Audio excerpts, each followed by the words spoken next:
Welcome to the Heroic Investing Show. As first responders, we risk our lives every day. Our financial security is under attack. Our pensions are in a state of emergency. A single on-duty incident can alter or erase our earning potential instantly and forever. We are the heroes of society. We are self-reliant and we need to take care of our own financial future. The Heroic Investing Show is our toolkit of business and investing tactics on our mission to financial freedom. My name is Gary Pinkerton, and I co-host this show with Jason Hartman. This is Heroic Investing episode 189. In today's episode, I interview Major Neill Frankling from Baltimore, Maryland. Major Frankling is a 34-year law enforcement veteran, and he's currently the executive director for LEAP, the Law Enforcement Against Prohibition Drug Policy Reform Organization. In 1999, he retired from the Maryland State Police Department after a long career in both Education and Career Development Command and the Bureau of Drug and Criminal Enforcement. After those 23 years of service, he was then recruited by the Baltimore Police Department to reconstruct and command their police education and training section. He has appeared on several news channels, and his writings have been printed in LA Times, Washington Post, and the New York Times. He is by far one of the most sought-after drug policy reform public speakers in the United States. Please join me in welcoming Major Neill Frankling. I've been accused, rightfully so, of spending all my guest time with members of the military and veterans. Well, what can I say? I know a lot of members of the military and veterans, but I have a lot of great friends that are firefighters here in the New York City area, as well as police officers. And my awesome guest now, Neill, is not from that area, but I have spent a large portion of my life in Annapolis, Maryland, or Washington, D.C., having gone to the Naval Academy and then spent a lot of time at the Pentagon and the Navy Yard. So I feel like we are close friends and neighbors. But I'd like to welcome, as I mentioned in the introduction, Neill Frankling. Neill, thank you so much for joining our group. Hey, Gary, it's a pleasure to be here with you. So as I mentioned, Neill spent an entire career in the Maryland State Police Department, and then he went and did some time in Baltimore. But he left all of that eventually after some time with Transit to start off as executive director of the Law Enforcement Action Partnership. And I have to admit, I knew nothing about LEAP, its acronym, or what you all do. And I find it fascinating and quite inspiring that people out there are trying to affect positive change. Could you please, I'm going to make the assumption that most of the people out there don't know what this is either. Please just give us a little description of LEAP. Yeah, sure. And that's a tall challenge for us, our marketing program, so that more people learn about us and understand what we do and the importance of our work. So we're an organization, we were formed back in 2002 by a couple of law enforcement folks, a retired lieutenant from the New Jersey State Police and a captain from a small town in New York.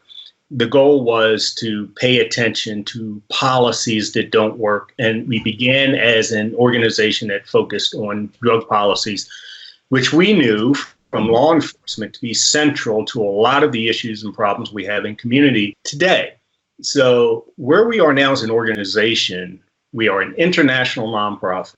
We are made up of criminal justice professionals, and I like to say boots on the ground. What does that mean? So that's police, that's prosecutors, that's judges. Those are corrections officials and parole and probation. Everything encompassing criminal justice, the work in our communities from first contact with citizens, that's our police. If you're arrested, you go before the prosecutor's office. If you're charged, you go before the bench for a judge, for a trial.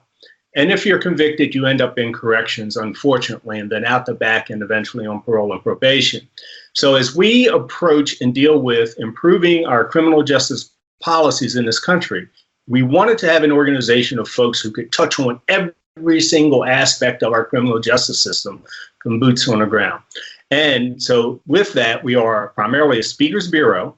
We have thousands of members, but we have almost about 250 expert speakers who touch on 5 silos of work when we speak. Police community relations is 1. Incarceration, criminalization, that's 2. Harm reduction, drug policy, and then global issues. And we have a very, very strong branch in Europe. So that in a nutshell is who we are. We speak at conferences, we speak at college campuses, from Harvard to your local community college. We speak to our legislators. You mentioned Annapolis here, Gary, where you are. So I've been in Annapolis quite a bit during this session, speaking for and testifying for certain pieces of policy. And that's what we speak much more. Anybody who wants to learn more about what we believe is needed to change, to rebuild, to reform our criminal justice system, just give us a call. That's who we are. That's amazing. Cool. Yeah, again, completely had no clue that there was such a large organization, nor a group of 250 experts speaking on the subjects. What are some of the current events that challenges that you're taking on? In Congress, recently, there was a recent bill that was passed called the First Step Act. And what that means, that's a bill that works on people who are currently incarcerated, on preparing them for re-entering society. Our past board chair was the superintendent, still is, the superintendent of a jail facility in New Hampshire. And one of the things that always stuck with me when we talk about this issue of reentry, people incarcerated going back into community, is that the people that he had within his institution were from his community. And he said, when they leave me, I want them to be as best as prepared as possible for success, because I don't want them committing crimes in my neighborhood. I don't want them, committing acts of violence. I don't want them doing things that they used to do. I want them to become productive citizens. It makes a lot of sense, because if we don't pay attention to people who are returning to our communities become more violent. So people think that our prisons make us safer. The more people we put in prison, actually, the more unsafe we become, more of a public safety issue if we don't properly prepare people and walk with them once they return back to our neighborhoods and communities. And so you mentioned that this recent bill or law, I think you said, from Congress. Yeah. Was that something that you guys worked on to help create, or you were opposing it? No, it's actually a bipartisan bill that passed, okay. And we were working on it to support it. Okay. So job training, education for people who are about to leave incarceration to return home. Because we in policing, we don't want to continue to lock up the same people and over again. We want to see them return home and get a job, become productive citizens. Another major thing that we're working on, which is a tough one for a lot of people, is finally ending the prohibition of marijuana, not just in this country, but around the globe. We've seen over the past few decades the war on drugs is a complete failure. It promotes violent crime within our communities. Yes, there is always a problem with substance abuse for just about any kind of drug you can think of. I have a problem with caffeine. So we've been advocating for proper regulation and control, which, number one, would take the profit motive out of it for gangs and crews and the cartels, and would make it more difficult for our young people to get their hands on it. They'll always be able to get their hands on certain things that we don't want them to use, like alcohol. They still do. But the last thing you want is for it to be accessible to them anytime, anywhere within our communities by, gangs and crews on street corners, and they hire our children to sell it in schools. So we're trying to reduce that as much as possible. Yeah, that secondary market is only there if it's incentivized adequately, meaning that it's not being sold in legitimate places, right? Like there's not a lot of secondary markets for alcohol or cigarettes, really. I've yet to meet a young person that's told me they had difficulty obtaining marijuana or any other drug for that matter. Right. Yeah, that's unfortunate. Well, my wife's a medical professional here in New Jersey, and we have, we're not alone in this, but we have a large opioid issue, addiction for a lot of it stemming supposedly from medical use for pain relief, right? And so legalizing marijuana, she says, would have a tremendous positive impact on that. And I think the state is trying to do that as well. I think we now do have legal medical marijuana in this state. But people then just abuse the heck out of that so they can get, marijuana that way when they don't need it. Well, Gary, it's very interesting you mentioned that, because there finally is a bona fide study through a number of economists. I think a couple of them are from Harvard. They finally now have our first study on states that have had robust medical marijuana schemes up and running for a few years now. Mm-hmm. Looking at those states, overdose death rates from opiate use those states have a significantly lower overdose death rate for opiate use than states without medical marijuana programs. What they've found is that there's been a transition of pain management from opiate pain medication over to cannabis, to marijuana. Right. And that's where the difference is being made. Because to date, I've never heard of anyone dying from ingesting too much marijuana. You may do something stupid, and injure yourself and lose your life, but not from intoxication. There's no overdose deaths from marijuana. So. Yeah. It really is a gentle drug, I would assume. Having had my 30 years of military history, haven't tried it out myself. In fact, I was made fun of about 10 years ago when I was at an event with some members of my crew, and I said, "What is that ridiculous smell?" And they're like, "Seriously?" But anyway, I am a bit naive sometimes. Okay, so we've covered marijuana. We've covered a very important discussion about reintegrating. I forgot the word you said. Reentry. Reentry. Okay, right. I was going to say repatriation, but it's somewhat that. Here's another important issue that we work on. It's mental health, right? Because we're finding that our prisons have become the new, over the past few decades, mental health holding facilities. I dare to use the word hospital or treatment facilities because they don't get the treatment that they need, the mental health treatment that they need when they're incarcerated in our prisons around the country. So this issue of mental health affects us in many different ways. Number one, beginning with police in the community. The police are there 24/7. They're the ones who usually get called for any type of disturbance. And many times we're dealing with someone who has mental health issues.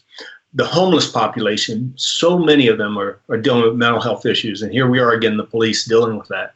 We, the police, no longer want to be the tip of the spear for mental health issues in our communities. We no longer want to be the tip of the spear for drug abuse issues in our communities. These are issues that are for our health community, for our mental health community. So how do we get the resources in our neighborhoods, in our communities, so that people who are dealing with addiction and mental health issues, and many times the duality of that, both at the same time, how do we redirect those resources from corrections and from public safety to our healthcare practitioners, which at the end of the day would save a ton of money, but more importantly, it would save lives, it would save adverse interaction between police and community members. And, it helps us to no longer be the bad guy, which we've become in many communities and many neighborhoods, because unfortunately, we're not mental health practitioners. We don't know how to deal with people in a very productive way, unfortunately, when it comes to mental health. So we're teaching our police officers to recognize the telltale signs of someone having a mental health episode. But once we do that, we then need a very quick handoff of that person to someone who, say, for instance, a 24/7, 24-hour crisis center where they can respond immediately and relieve us from that person so we can continue to pay attention to crimes of violence within our communities, keeping people safe that way. Yeah, it seems that seems like a tremendous challenge to try to figure out. That's not going to be a very quick one. It reminds me of, people going to the emergency room to get Tylenol or whatever, just because for whatever reason the system doesn't work or they don't have any money and the doc won't see them or whatever. So they end up spending really expensive resources, or, 911 gets called for something that we don't need an EMT and fire to handle. Absolutely. Right. That just seems like a tremendous waste of resources, but very similar, the same on mental health, right? You're having to deal with things that people. Have you spent any time recently in the emergency room for? Well, yeah, funny story I have. This is the first time in probably 15 years, because I've always had military access. And this was about a month ago. I rescued a cat who bit me. And then, my doctor said, you need to go get a rabies shot. And I said, okay, all right. Well, where do I get that? And they said, well, only the emergency room. I'm like, come on, I'm not going to go to an emergency room for a little scratch on my hand. First of all, I have to say that this emergency room, I learned two really important things that day. My wife pointed out that you can go online and figure out what the wait line is at every emergency room in your area. That was fantastic. Yep. And because I went to the one that didn't have a wait and walked right in. And they were tremendous. They were absolutely amazing. So I probably have the experience, not the experience that you were about to tell me about, Mine was tremendous, but I did feel silly going to get a tetanus shot and series of rabies shots at an emergency room, the only place that would do this work. It seems like that was completely ridiculous. But other than that, the service and the efficiency was good, but I'm betting that's not what you're going to say the average is. Not. I mean, the last time I went was actually, unfortunately, with my wife, and it's 3 hours. It's 4 hours. Wow. Especially here in the Baltimore area. Tremendous wait, no matter which hospital you go to. But see, this is what people realize. And so for something where they could have just walked into an emergency room for, right, they call 911. Right. Arrive in an ambulance, right, you get seen almost immediately. So, oh my God. People respond, they realize this, and it's the same thing calling for police services. So when your brother or your son or your daughter is acting out, maybe tearing up the house, not hurting anyone, but maybe destroyed their room or whatever, fortunately, people call the police because they have no one else to call. Or they know this will work because the police don't want to, I mean, they're public servants, so they're not going to take the risk of blowing off a call or saying you shouldn't have called this or anything like that, right? Right. But parent or whoever wants the person stop tearing up the house. So they want them out of the house, and they know the police will take them out of the house, not realizing that that's a powder keg just waiting to happen because, again, the police aren't going to come there as a social worker or clinician, and they generally do not know how to talk to someone to recognize what the person's condition may be. Are they bipolar, schizophrenia, or whatever, in which, could take a different approach? No, that's not how we do it. We come in, you safe the situation, right? Pounce on the person, we handcuff them, and we take them off to a jail, sometimes a hospital. But again, we need other options for people, right? But and be proactive, making sure we have very good programs and make sure there's a lot of follow-up with people to make sure they're still on their medication, they're not missing doses, their prescription didn't run out, all of these things to be proactive, preemptive instead of waiting for something to happen. I think the average person doesn't realize just how significant our mental health issue is in this country, especially when it comes to first responders and the people they deal with on a daily basis. Wow. Oh, gosh, there's a lot of work out there to be done for you guys. A lot. I've never been busier in my life, and I've done some busy work in my days, especially with Baltimore. So with all of the first responders listening to this and members of the military, veterans who want to help, how can they best help? Well, the first thing they can do is come to our website, which is the easiest way to get there is LEAP, LEAP.cc, LEAP.cc. On our site, in those 5 silos of work that I mentioned, so you open up police community relations and you'll see a number of issues from body cameras to law enforcement assisted diversion programs to how to deal with young people. Even tobacco is becoming a problem now. And you're probably thinking, 400,000 people die every year from using smokable tobacco. But that's not what I'm talking about. There are efforts across the country right now to ban certain tobacco products, like menthol tobacco products. Most people don't know that within the Black community, 78% of Blacks prefer and smoke menthol tobacco products. Now, I'm in Baltimore City. The Black population in Baltimore City is around 63%. What do you think will happen if all of a sudden people could no longer buy Newports or Salems or Cools in their neighborhoods in Baltimore City? Do you think they're going to say, okay, well, I'm going to switch to cannabis?